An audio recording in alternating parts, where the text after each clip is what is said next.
Hey, it's Eryn duhnay and welcome back to my channel.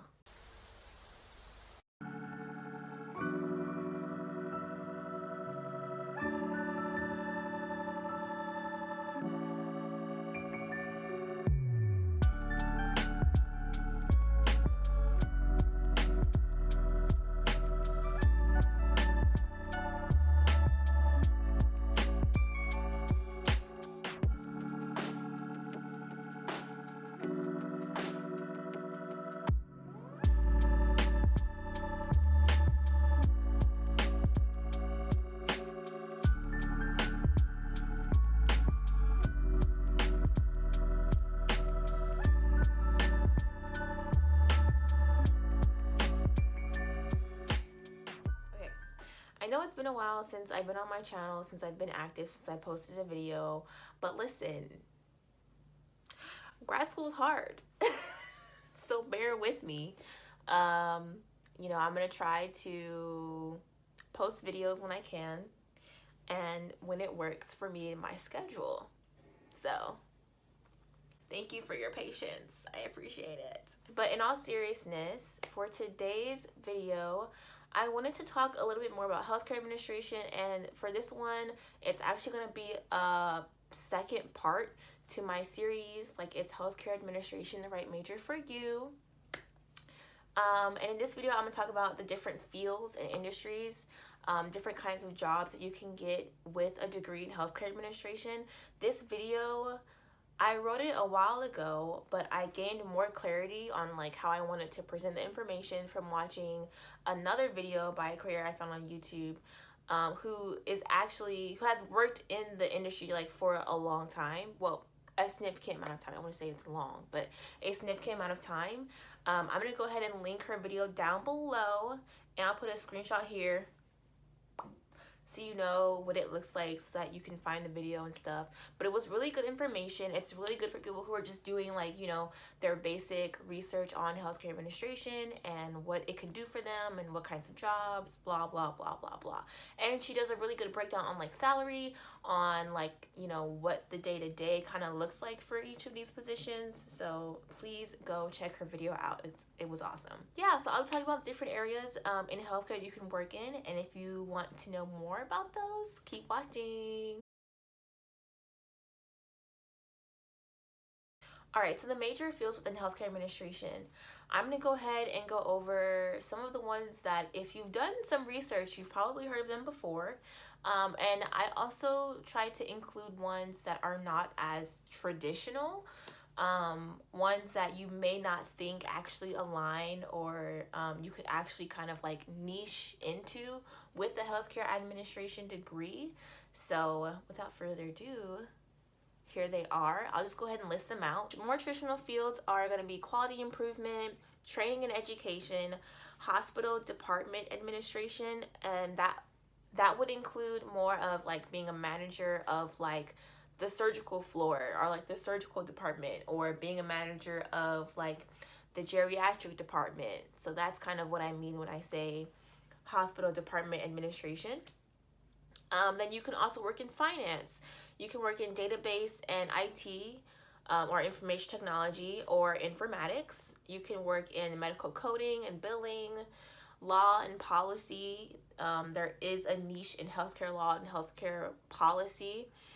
You can work in the pharmaceutical industry, and then even within pharmaceuticals, there are even more breakdowns like pharmaceutical finance or pharmaceutical marketing. So there are those as well. And long-term care managers and insurance. So those you've probably heard of before if you have done any kind of research on this degree. Those are the more traditional fields. And then here are some of the more non-traditional fields, which I kind of mentioned already, but they're marketing and social media, healthcare writer or health education. There's also another area we can go into. There's kind of two sides to healthcare education. The one side is like more patient facing, so like you're maybe doing like educational programs like for the community, or like writing content like for the public. And then there's also the other side of education, which is more like training for healthcare professionals or like healthcare employees. So it's kind of like two sides to that healthcare education. Others include being a data scientist, diagnostics and labs manager, and then of course there's also healthcare consulting. Now, these are still pretty broad fields. You can still niche within these broad fields. That comes with more years in your career though. So you would be able to specialize further into a niche or like into one of these fields with more specialized experience. So let's say you want to go into healthcare consulting, but you want to do financial consulting. You could do financial consulting for healthcare organizations. So that's like another niche that you can always narrow into. And I know that there are probably so many more fields, so many more things that you can pivot into, that you can niche into within healthcare, just because there are so many areas, and healthcare is a very big industry. So there are a lot of players involved, and with a lot of players, there's a lot of room for jobs within all of those different components. But a few things I really want you guys to consider when looking for, okay, what's going to be my end goal with this degree? Number one, I want you to start with you. Start with yourself. Start with your own interests, your own goals, your own passions, your own skill sets, your own strengths, your own weaknesses, and try to get a fair evaluation of where you're at right now, maybe where you hope to be, maybe skills that you're currently working on and saying, okay, can this be applied to healthcare? Or can I use this in a career and create a job where I'm using all of these different things I like in healthcare? Number two, I would say look for people who are working in a way that you would like to work. So for example, if you want to be a healthcare data scientist, I would encourage you, go on LinkedIn, go on Facebook, go on Instagram, since I feel like a lot of professionals are now using Instagram to kind of, promote themselves and promote what they do. And look for people who are currently healthcare data scientists. And if you can't find anyone, find someone who maybe is as close to that as you can get, right? If you can't find a data scientist that works in healthcare, start with one data scientist and then say, hey, do you know anyone that, works in this industry or specializes in healthcare? Or I would really love to speak with this person, da da da da. Talk to people, network. Don't be afraid to ask for like informational interviews, because that can really open your eyes to, niche jobs that you maybe didn't even know existed, but because you talk to someone who currently works in the industry, who has a little bit more insight, a little bit more experience, they can give you that clue in, and they can also maybe give you advice, tips, tricks, advice on how to best prepare for that career, what kinds of skills that employers will look for in that career. Try to find people that represent your goals, and if they don't fully represent it, get as close as you can get, because that's really important, because it reminds you that, number one, this is a thing that I can accomplish because that person accomplished it. And then number two, going to that person can give you some more concrete things to work towards too, which is always very helpful. And at the end of the day, healthcare, although it's a vast industry, the community is small, meaning that everyone knows a lot of other people that also work in healthcare. The network is a bit tight-knit, so of course you want to leave good impressions. You want to leave, people with something positive to say about you, especially in these informational interviews. But I feel like that would make networking easier within an industry.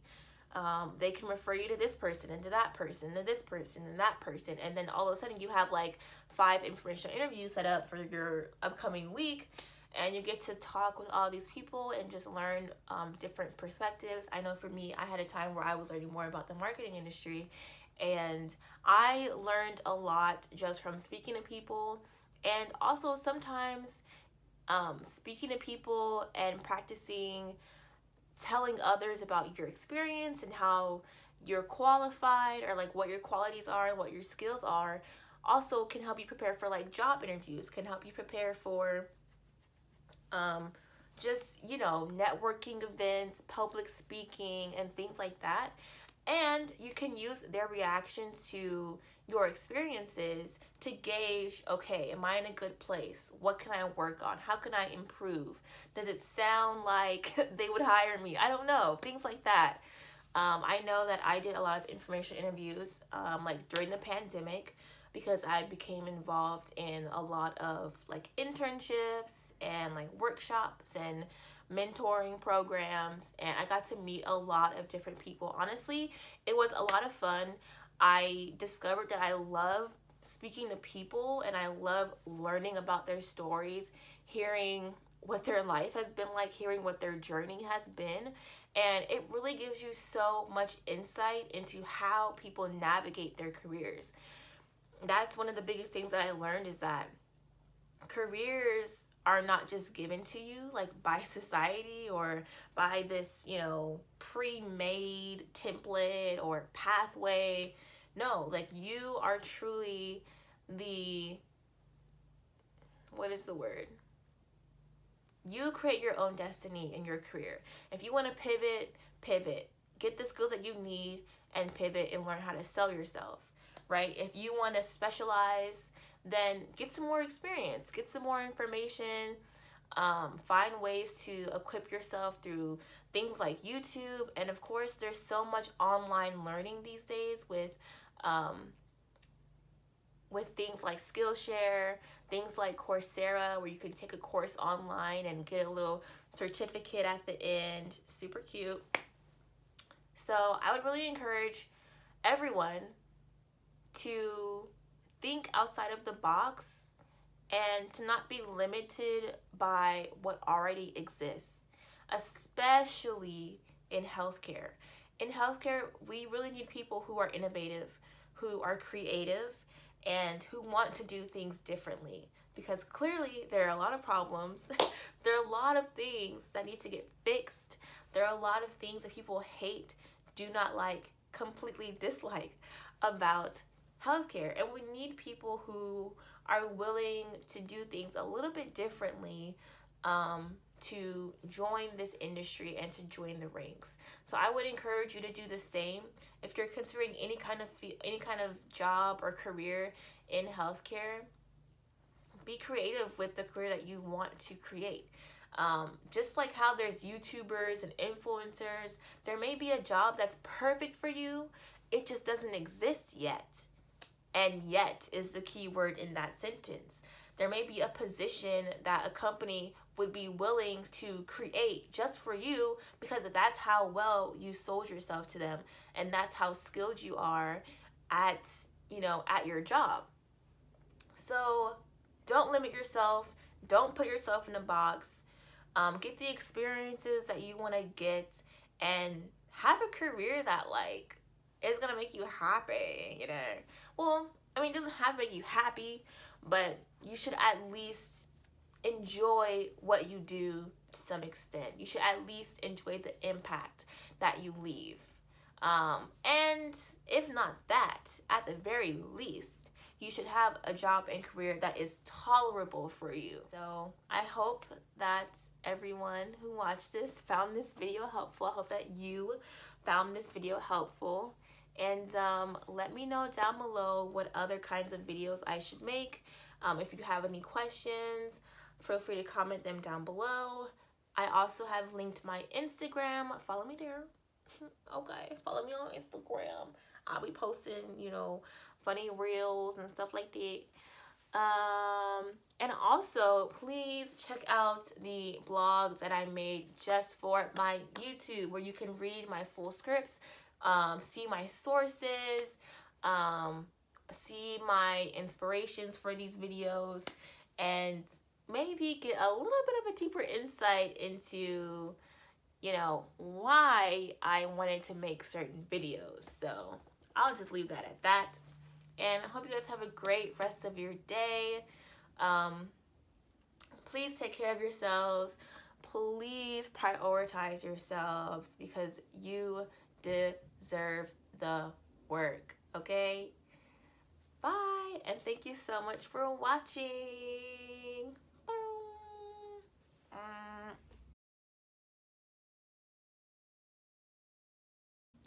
honestly, like, if I could, like, talk in an accent, like, for the whole video, like, I would do that, you know what I'm saying? Like, first of all, I feel like sometimes my accent is, like, really, really strong, especially when I'm watching, like, the British baking show or whatever. Like, that's my favorite show. Like, Paul with his ice blue eyes, ridiculous. Ridiculous. That's not very good. So, you get what you're gonna get, per. You know what I'm saying? I wanna dance with somebody. I wanna build up with somebody. No, you're supposed to go. Run it back. With somebody who loves me. Who loves. Who loves.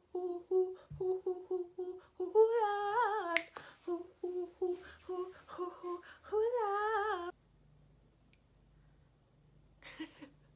Okay, when like you go to like EDM clubs, and they be remixing like the best songs.